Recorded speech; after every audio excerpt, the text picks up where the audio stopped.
Welcome to another week of electronic learning with art.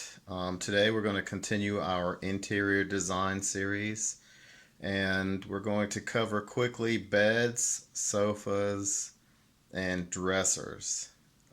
Depending on how long the video or tutorial is, I'll also get you started on how to draw an interior space like hallways or rooms. So let's get started.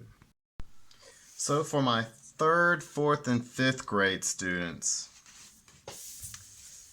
I want you to attempt to practice along with the kindergarten, first, and second grade video about drawing things from eye level, like the bed, side view, front view, the dresser, front view, side view, and then couches from front view and side view.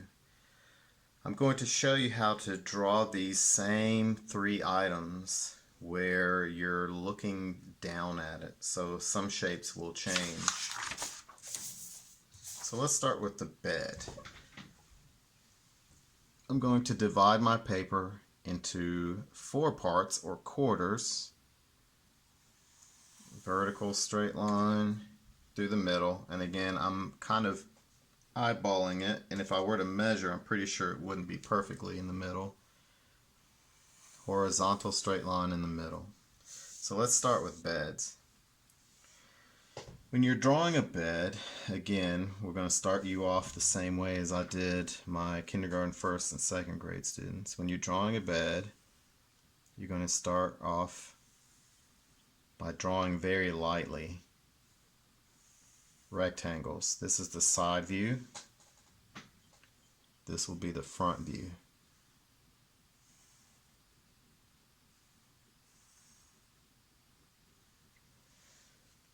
You'll also draw the frame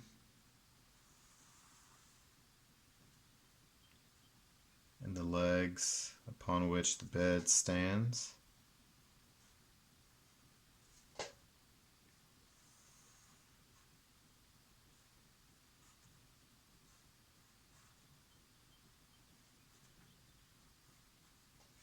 The headboard.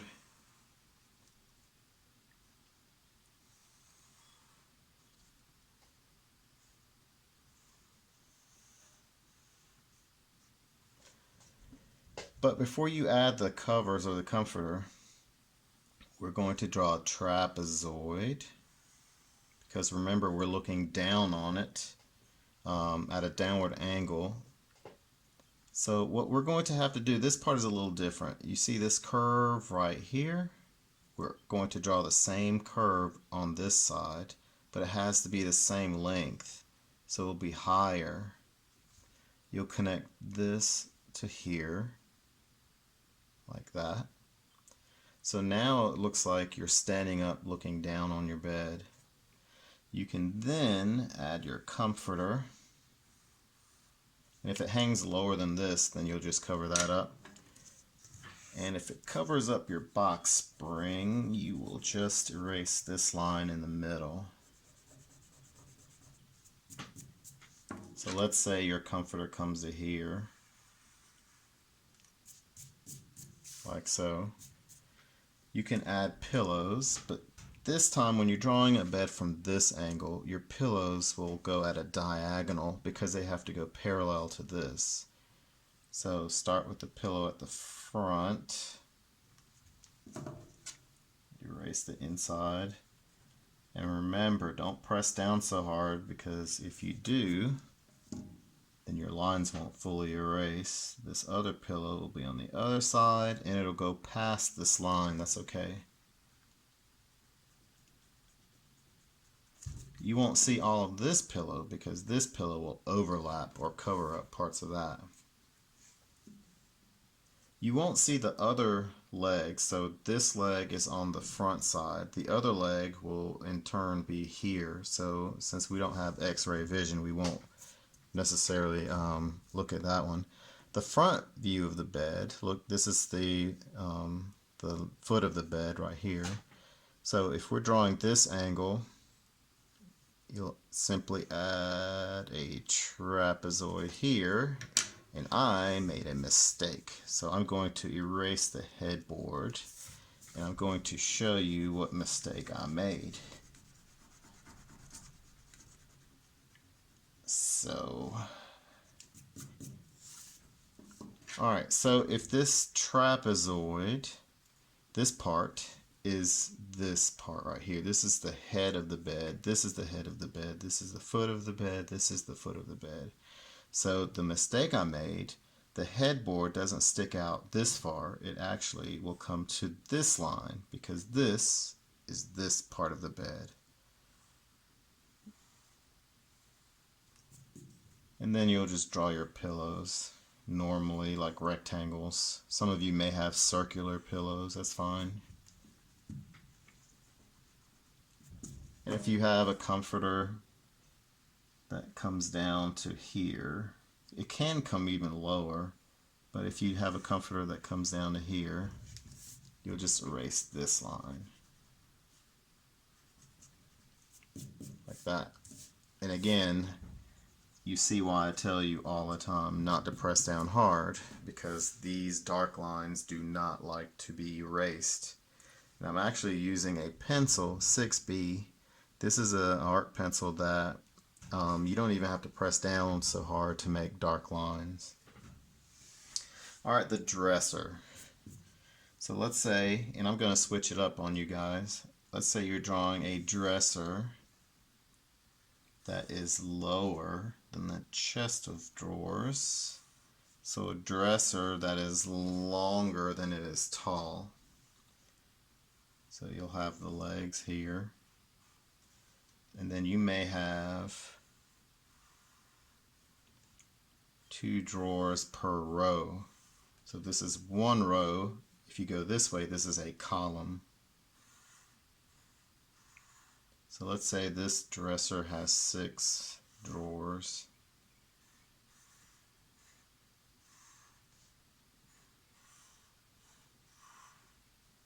And the handles, you can decide what you'd like for your handles to be. Maybe you have 2 handles per drawer.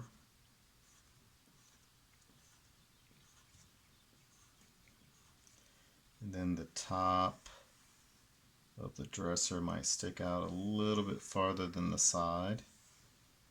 Now, if you're standing up looking down at the dresser, you'll simply add a trapezoid at the top. So do you see now how pieces of furniture, depending on the angle, are very similar? Like tables, remember when we drew tables, nightstands, dressers, they all follow the same pattern. A pattern is something that repeats. So let's say you're drawing a dresser from the side view, like this. So to draw a dresser from the side view, remember this is the length, the width or the height, and then the depth is how far back it goes. So a lot of dressers are not going to be, they're not going to have a depth that's extremely out of proportion from their length and height. The drawers may not stick out. You might only see the handles, or you might see the face of the drawer sticking out. Or if you have a drawer open because you forgot to close it, it might stick out like this. And then the legs. Well, if you're standing up, again, add a trapezoid, like so. Also, if your drawer is open, looks like part of a trapezoid, the rest of the drawer would be inside, like so. But you can't see this part because you're not, you don't have x-ray vision. So this part would also come up, and you would simply add diagonal parallel lines.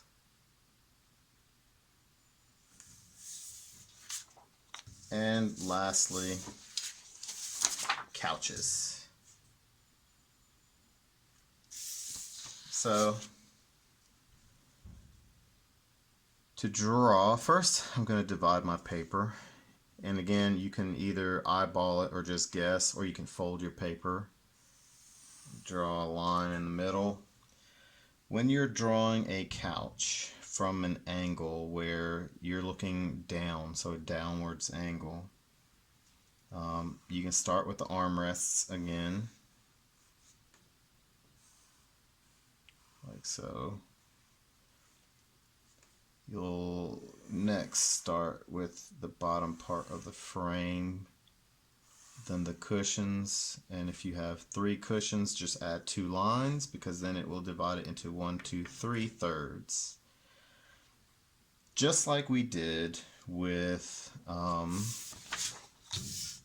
beds and tables and dressers, we're going to add a trapezoid to the top of the cushions.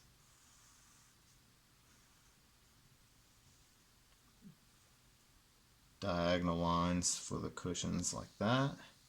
The back of the couch will come up, and if it's rounded, you'll just make it a curve like this. Notice it looks weird, right? Because this part is not even attached to anything. Alright, so since this line is a diagonal, this line has to be a diagonal, but these two have to be parallel. So that means they go in the same direction like this. This will also come back, but you're not going to touch this to this. You're going to come over. So add a diagonal up and then over. Diagonal. This line has to be parallel to this line. This line has to be parallel to this, and then horizontal. And if you want to have pleats, what do I mean by pleats? Little buttons or folds. You don't have to. You can draw the legs of the couch, and I've seen some couches that have spheres for legs. They don't have to be rectangular. So when I was drawing the couch from the side view, I was messing up all kind of terrible. And just like I always tell you, I'm not perfect, so I had to practice. So let me show you how to draw this view. I think I got it down. So you'll start off with a rectangle, like so. You're going to draw a diagonal line here, but a vertical line. Connect. The back of the couch comes up, and if yours is rounded, bring it down. You'll connect this little curve to the top. Maybe not that long, but depends on how long your couch is. So I had to kind of go from memory. So I always tell you, look at what you're drawing.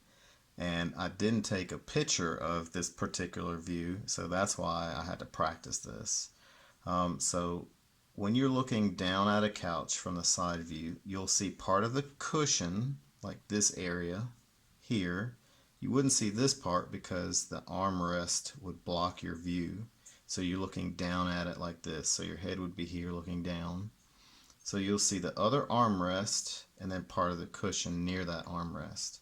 So you have to pretend like there's a diagonal line that goes like so. It continues, but don't draw this very dark.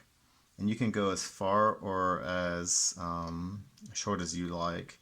So let's say you want your armrest to start here, this point right here.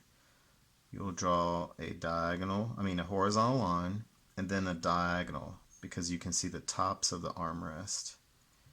This part will come down a little bit. Why? Because this comes down. You'll draw a horizontal straight line, and then this has to be a diagonal. So it's a little confusing, just like it confused me. But this is the armrest, this is the cushion. Now, because you might want to make your armrests a little rounder, you'll soften that by adding curves.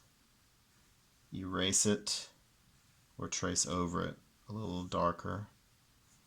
And depending on how many cushions you see, you might see this line here, like so.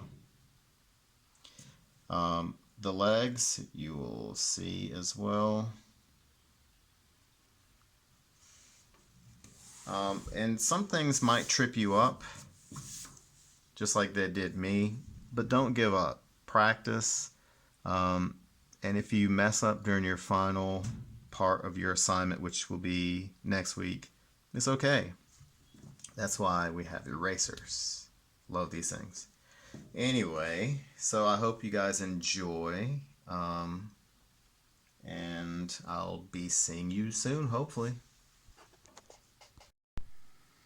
So I hope that you all keep practicing, and I hope that you all notice that you're getting better. And remember that you're trying to work towards something that includes all of the lessons you've learned so far. For my third, fourth, and fifth graders, it's a good idea to watch the video for the kindergarten, first, and second grade classes, because it would be either a good introduction if you haven't practiced this, or a good review if you already know how to do these things. Anyway, I hope that you all have fun. I hope you had fun last week. I didn't go anywhere because of the quarantine, but I guess, we have to do the best we can with what we have. And I don't know about you guys, but I'm so tired of movies. Anyway, hopefully you're using art as an outlet. And remember, always be creative.